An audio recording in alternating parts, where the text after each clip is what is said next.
إن المنافقين يخادعون الله وهو خادعهم وإذا قاموا إلى الصلاة قاموا كسالى يراءون الناس ولا يذكرون الله إلا قليلا مذبذبين بين ذلك لا إله هؤلاء ولا إله هؤلاء ومن يضلل الله فلن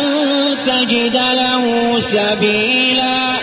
يا أيها الذين آمنوا لا تتخذوا الكافرين أولياء من دون المؤمنين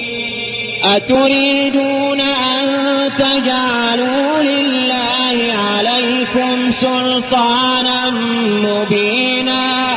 إن المنافقين في الدرك الأسفل من النار ولن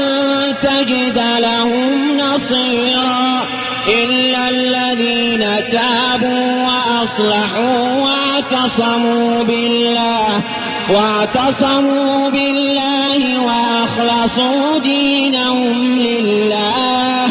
فأولئك مع المؤمنين وسوف يؤتي الله المؤمنين أجرا عظيما ما يفعل الله بعذابكم إن شكرتم وآمنتم